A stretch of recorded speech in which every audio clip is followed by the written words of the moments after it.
big or go home. Oh, she was so... What? Coming off.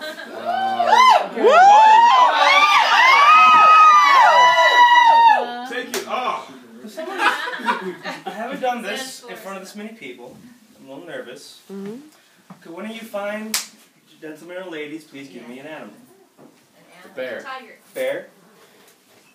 Once, when the world was very young, and the gods we know as ancient had not yet been born, and the things we know as endless were still walking and breathing and being children, and those who are slept and walked under the stars they had sown there, there was a bear.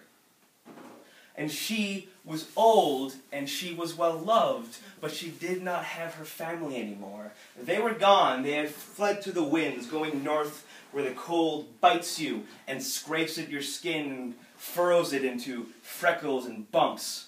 Going south where the sand bites deep and singes you and sears off all that you are not.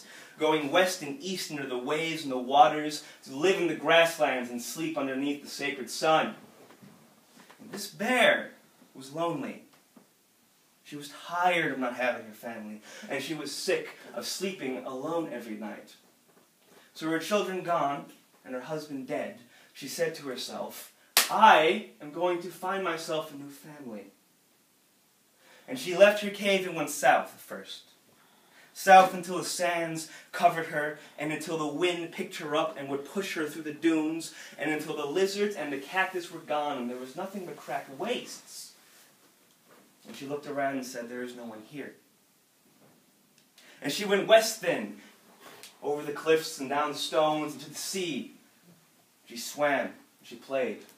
And she tasted salt, and she caught fish, and they were sweet and succulent. They tasted of sugar and apples. It is something she has never known before, living only in the mountains and having only salmon and honey.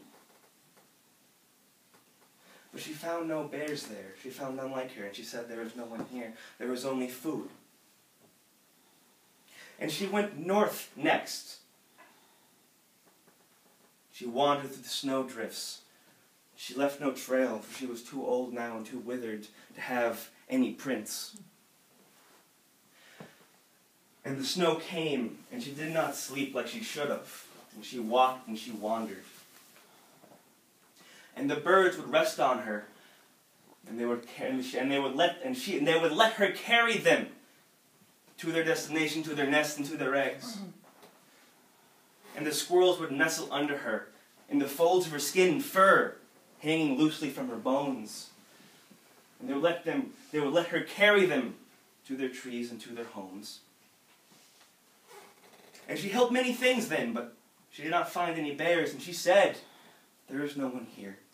And she went east then, looking for water, or sand, or snow, or anything, but all she found east was more east. And as she went, she noticed that the wind was going quiet, and that the birds had stopped singing, and that the sun no longer came up, and that the sky was gone. And in this place east, she looked around and said, there is nothing here. There is not even me. And a very long time passed with nothing being there. And finally, old and scoured, sick of feeling an emptiness in her heart, of being hungry all the time, tired all the time, she got up and went home. And she made it back to her cave atop the mountain, where the salmon swam and jumped, and where the bees buzzed and hummed, and where they made their homes and their worlds, and where the deer nestled and mated and had litters. Where Badger, the son of a bitch, slept and took everyone else's food. Yeah. And she got back to her cave, and she had found that there was someone new living in it. And she said to this someone new, what are you? And it looked at her, and it said, well, I'm me. And she asked, are you a bear? You look like none I've seen before. And it said, no, I think not. And she said, well, are you a deer? You have no horns, you have no fur. And it said, no, I am not. And it said, are you a wolverine? Are you a badger? Are you a squirrel or are you a mouse?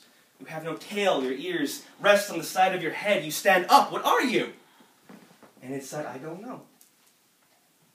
And Bear walked up and licked its face and said, "Well, you're in my home, which means you're mine, and I will teach you how to crack open the honeycomb, how to fish, how to find your way through this world so you can head east to the water where you may sleep, west to the ocean where you may dream, and south to the desert where you will find things beautiful and strange, and north where there is ice, and beyond that where there is wind, and beyond that where there are the gods.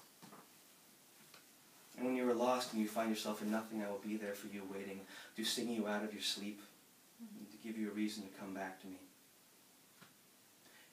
And the man said, "Thank you." And she said, "It is nothing, it's just what I do." And they slept well that night, and the stars came in, and the moon danced and sang. And here we learn that when you think you're alone, that when you think there is nothing left, when you are empty and cold, when you've been everywhere you think you can be, you can always come home and find someone new.